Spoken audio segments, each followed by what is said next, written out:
പിന്നീട് വിശദീകരിക്കും. താങ്കൾക്കും അനുയായികൾക്കും മഹാന്മാരായവരൊക്കെ വഹാബികളും മതത്തിൽ നിന്നും പുറത്തു പോയവരുമാണ്. നിങ്ങളുടെ പ്രസിഡന്റ് കുഞ്ഞിക്കോയ തങ്ങൾ ശൈഖുന ശംസുൽ ഉലമായെ കാഫിറാക്കി. വീണ്ടും വീണ്ടും അതാവർത്തിച്ചപ്പോൾ ജനങ്ങൾക്ക് മനസ്സിലായി അബദ്ധവശാൽ പറഞ്ഞതല്ലെന്ന്. അതുകൊണ്ട് ഞാൻ നിങ്ങൾ ഹക്കിന്റെ മേൽ അടി ഉറച്ചു നിന്നോളൂ. അപ്പറഞ്ഞ ഉസ്താദല്ലേ, ഉസ്താദല്ലേ, ഞാൻ എന്ത് ചെയ്യണം? നീ ഹക്കിന്റെ മേൽ അടി ഉറച്ചു നിന്നോളണം. വീണ്ടും വീണ്ടും ഞാൻ പറഞ്ഞപ്പോൾ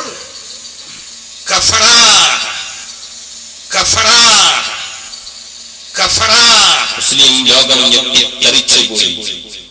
ഉറപ്പില്ലാതെ വിശദീകരണം പലതും നടത്തി. കഫറയ്ക്ക് പല അർത്ഥമുണ്ട്, അതെനിക്കും അറിയാം.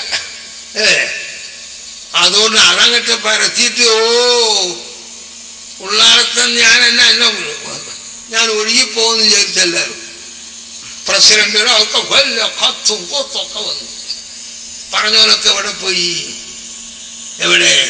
അതിന്റെ ഉപഹാരമായി താജുൽ ഉലമ പട്ടം ഉള്ളാൾ തങ്ങൾക്ക് നിങ്ങൾ നൽകി. ഒരു മിനിറ്റ് കേട്ടോ, ഇത് ഉള്ളാള് പറഞ്ഞതിന് ഉപഹാരമായിട്ട് ആരനെ ഈക്കനെ കാഫിറാക്കിയതിന് ഉപഹാരമായിട്ട് കാന്തപുരം എന്ത് ചെയ്യാണ്? പൊന്നാട തട്ടൊക്കെ അണിയിക്കണെന്നാണ് ഈക്കെക്കാരെ ഇറക്കിയ, നിങ്ങൾ പറഞ്ഞ ഈക്കെ വിഭാഗം ഇറക്കിയ ഡോക്യുമെന്ററിയാ കേൾപ്പിക്കുന്നത്, മുജാഹിദ് ഇറക്കിയതല്ല. കേട്ടോളിൻ, തുടർന്ന് കേൾക്കും. അതിന്റെ ഉപഹാരമായി താജുൽ ഉലമ പട്ടം ഉള്ളാൾ തങ്ങൾക്ക് നിങ്ങൾ നൽകി. എന്നാലും തങ്ങളെ നാട്ടിക ഉസ്താദിന്റെ വാക്കുകൾക്ക് മറുപടി നൽകാൻ ഇപ്പോഴും നിങ്ങൾക്കായിട്ടില്ലല്ലോ. അദ്ദേഹത്തിന്റെ പ്രസംഗത്തിൽ സ്വന്തത്തെക്കുറിച്ച് അദ്ദേഹത്തെക്കുറിച്ച് പറഞ്ഞു, മൂപ്പര് ഹക്കും തന്നില്ല. അത് ഉള്ളവർ തങ്ങളെ ഹക്കും തന്നില്ല. ശംസുൽ ഉലമയോ പിഴച്ചുപോയി വഖദ് കഫറ. പിഴച്ചുപോയി അല്ല എന്ന് പറയുകയും അതിനോട് മഅതൂഫായി വഖദ് കഫറ എന്ന് പറയുകയും ചെയ്താൽ ലല്ലയുടെ ശേഷം പറഞ്ഞ കഫറയുടെ അർത്ഥം എന്താണ്? പൊന്നു തങ്ങളെ. മാത്രമല്ല അദ്ദേഹം ഹത്തിന്റെ മേലാണെന്ന് പറഞ്ഞു. ഹത്തിന്റെ മേലാണെന്ന് പറഞ്ഞ ശേഷം പറയുന്ന കുഫറിന്റെ അർത്ഥം എന്താണ്? പൊന്നു തങ്ങളെ ഹത്തിന്റെ എതിരിൽ പറയുമ്പോൾ കണ്ടോ, മുജാഹിദുകൾക്ക് കാഫിറാക്കലാണ് പണിയെന്ന് നിങ്ങൾ ആരോപണം പറഞ്ഞപ്പോൾ നന്നായി മറുപടി കൊടുത്തു. തെളിവുദ്ധരിച്ചിട്ടാ പറഞ്ഞത്. KV മുഹമ്മദ് മുസ്ലിയാരെ നിങ്ങൾ കാഫിറാക്കിയത് രേഖാമൂലം ഓരോന്ന് നമ്പർ ഇട്ട് ആദർശത്തിന്റെ വെളിച്ചത്തിൽ നിങ്ങളുടെ മുമ്പാകെ സമർത്ഥിക്കുകയുണ്ടായി.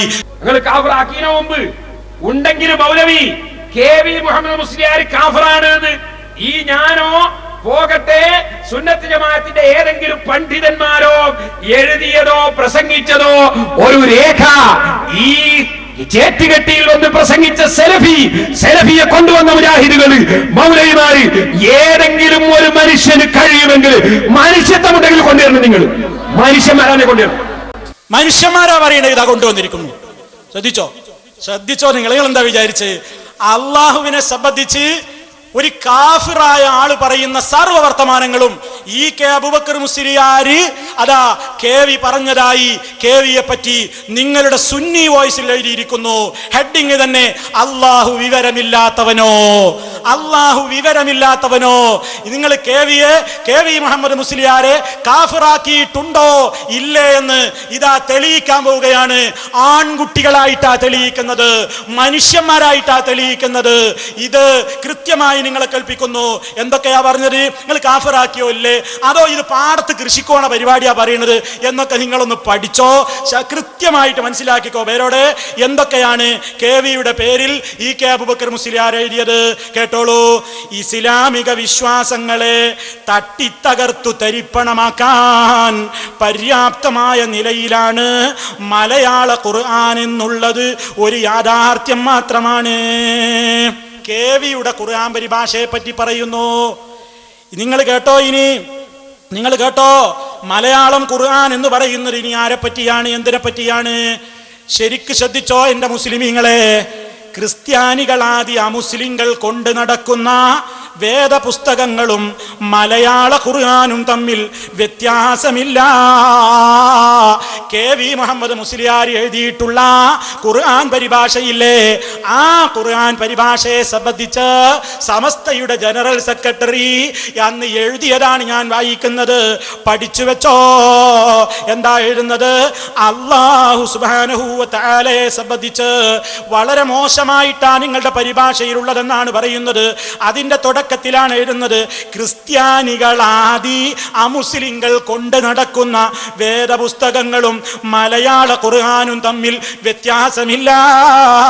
അഥവാ ഇന്ന് ക്രിസ്ത്യാനികൾ കൊണ്ട് നടക്കുന്ന ബൈബിളിലെ ലൂക്കോസ് എഴുതിയ സുവിശേഷം, മാർക്കോസിന്റെ സുവിശേഷം, യോഹന്നാൻ എഴുതിയ സുവിശേഷം എന്നൊക്കെ പറഞ്ഞ് ഡേവിഡിന്റെ സങ്കീർത്തനം എന്നൊക്കെ പറയുന്ന അവരുടെ വേദപുസ്തകങ്ങളില്ലേ, മുസ്ലിമീങ്ങൾ ഒരു വിലയും കൽപ്പിക്കാത്ത അഥവാ അള്ളാഹ് ഇറക്കിയ കിതാബാണ് എന്ന ഒരു വിലയും നമ്മൾ അതിന് കൽപ്പിക്കുന്നില്ല. കാരണം അള്ളാഹ് ഇറക്കിയ രൂപത്തിൽ ക്രിസ്ത്യാനികളുടെ കയ്യിലോ അവരുടെ അനുയായികളുടെ കയ്യിലോ ആ വേദപുസ്തകങ്ങളില്ലാത്തത് കൊണ്ട് നാം അത് തള്ളിക്കളയുന്നു.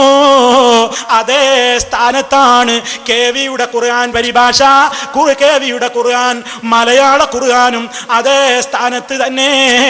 രണ്ടും ഒന്നാണ് എന്ന ആശയത്തിലല്ലേ ഈ കെ അബൂബക്കർ മുസ്ലിയാർ ആ കാലഘട്ടത്തിൽ സുന്നി വോയിസിൽ എഴുതി വിട്ടിട്ടുള്ളത്. പേരോട് പറയണം, ഇത് കാഫിറാക്കലാണോ? അല്ലേ? ഈ കെ വി മുഹമ്മദ് മുസ്ലിയാർ എഴുതിയിട്ടുള്ള ഖുർആൻ പരിഭാഷയും ഇന്ന് ക്രിസ്ത്യാനികളുടെ കയ്യിൽ കൊണ്ട് നടക്കുന്ന ബൈബിളും ഒരുപോലെയാണ് എന്ന ആശയത്തിൽ ഇയാൾ എഴുതിയിട്ടില്ലേ. പക്ഷേ എത്ര നിങ്ങളോട് വായിച്ചു, നിങ്ങൾ മറുപടി പറഞ്ഞില്ല. ധാരാളമായിട്ട് തെളിവ് വായിച്ചിട്ട് അവസാനം ഈ ഉള്ളവൻ പറഞ്ഞൊരു വാക്കുണ്ട്. അതെന്താ കേട്ടോളൂ, ഒരൊറ്റ വാക്കെന്ന് നിങ്ങളോട് പറഞ്ഞു. ഞാൻ ഈ വായിച്ചതൊക്കെ നിഷേധിക്കണം പേരോട്, എന്നിട്ട് പറയണം കാഫിറാക്കിയിട്ടുണ്ടോ ഇല്ലേ. കണ്ടോ, ഞാൻ ഈ വായിച്ചതൊക്കെ നിഷേധിക്കണം, നിങ്ങൾ പറയണം എന്ന് നിങ്ങളോട് ആവശ്യപ്പെട്ടു. നിങ്ങൾ മിണ്ടുന്നില്ല, നിങ്ങൾ അതിനെ സംബന്ധിച്ചൊരക്ഷരം പറയുന്നില്ല. ഈ കാഫിറാക്കിയത് അത് സംബന്ധമായിട്ടുള്ള കാര്യങ്ങൾ, അതുപോലെ ശംസുല്ലുലമക്കൊരു തുറന്ന കത്ത് എന്ന പുസ്തകത്തിൽ നിങ്ങൾ എഴുതിയത്, അങ്ങനെ ധാരാളം നിങ്ങൾ നിങ്ങളുടെ നേതാക്കളെ തന്നെ കാഫിറാക്കി എന്ന് മാത്രമല്ല മുജാഹിദുകളെയും കാഫിറാക്കിയിട്ടുണ്ട് എന്ന് റിസാല വായിച്ചിട്ട് നിങ്ങളുടെ മുമ്പിൽ തെളിയിച്ചിട്ടുണ്ട്. ഇവര് മുജാഹിദുകളെയും കാഫിറാക്കിയിട്ടില്ലേ, സ്വന്തം മണികളെ മാത്രമല്ല, ഇവര് ഒരു ആരെയും കാഫിറാക്കാത്ത ആൾക്കാരാണ് അവര് പറയാറ്. ഒരു മുസ്ലിമിനെയും കാഫിറാക്കാൻ പാടില്ല, അത് ഇസ്ലാമിന്റെ തത്വമാണ്. ഒരു മുസ്ലിമിനെയും കാഫിറാക്കാൻ പാടില്ല, അത് ഇസ്ലാമിന്റെ തത്വമാണ്. വാസ്തവത്തിൽ നിങ്ങൾ നോക്കൂ, ഇവര് മുജാഹിദുകളെ കാഫിറാക്കിയത് കേൾക്കണോ? ഓൾ ഇന്ത്യ സുന്നി ജംഇയ്യത്തുൽ ഉലമ, ഓൾ ഇന്ത്യ സുന്നി ജംഇയ്യത്തുൽ ഉലമ ആരെയൊക്കെയാ കാഫിറാക്കിയതെന്ന് കേട്ടോളൂ. മുജാഹിദ് ജമാഅത്തുകാരും അവരുടെ വിശ്വാസത്തിന്റെ അടിസ്ഥാനത്തിൽ വടക്കേ ഇന്ത്യയിൽ സ്ഥാപിച്ചു പ്രചരിപ്പിച്ചു വരുന്ന തബ്ലീഗ് ജമാഅത്തുകാരുമെല്ലാം കാഫിറിന്റെ ലിസ്റ്റിലായി പല പണ്ഡിതന്മാരും വിശിഷ്യ വടക്കേ ഇന്ത്യയിലെ ഓൾ ഇന്ത്യ സുന്നി ജംഇയ്യത്തുൽ ഉലമയെ പോലുള്ള സംഘടനകളും പ്രഖ്യാപിച്ചിട്ടുള്ളതാണ്.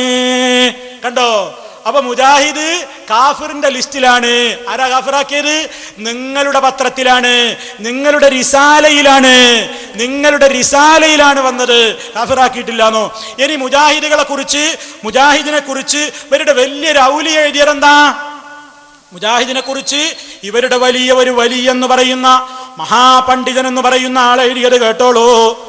വഹാബികളും മൗദൂദികളും, നിങ്ങൾ കേട്ടോ, വഹാബികളും മൗദൂദികളും ഖാദിയാന്മാരും അറുത്ത സാധനങ്ങളൊന്നും നാം തിന്നാൻ പാടില്ലാത്തതാണ്.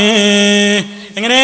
വഹാബികളും മൗദൂദികളും ഖാദിയാനികളും അറുത്ത സാധനങ്ങളൊന്നും നാം തിന്നാൻ പാടില്ലാത്തതാണ്. കോട്ടിക്കുളം ഖാദിരി എഴുതാണ്, കോട്ടിക്കുളം ഖാദിരിയാണ് എഴുതുന്നത്. എന്ത്? തിന്നാൻ പാടില്ല. ഇനിയും കേട്ടോ, മാത്രമല്ല അതുപോലെ അവർക്ക് സലാം ചൊല്ലുവാനോ മടക്കുവാനോ പാടില്ല. ഇനിയും കേട്ടോ, നിങ്ങൾ പറഞ്ഞില്ലേ ഞങ്ങൾ അവരെയും കാഫിറാക്കാറില്ല, ഞങ്ങൾ ആരെയും അത് ചെയ്യുന്നില്ല ഇത് ചെയ്യുന്നില്ല എന്നൊക്കെ നിങ്ങൾ പറഞ്ഞില്ലേ. ആ കാര്യത്തെ സംബന്ധിച്ചിടത്തോളം നിങ്ങൾ കൃത്യമായി നിങ്ങൾ മറുപടി പറയേണ്ടതുണ്ട്. എന്താണ് ഇനി പറയാൻ പോകുന്ന വാചകം കേട്ടോ. വഹാബികളും മൗദൂദികളും അസ്ലിയായ കാഫിറുകളെക്കാൾ കടുത്ത കാഫിറുകളല്ലേ എന്ന് മുസ്ലിമീങ്ങൾ ചിന്തിച്ചു നോക്കൂ.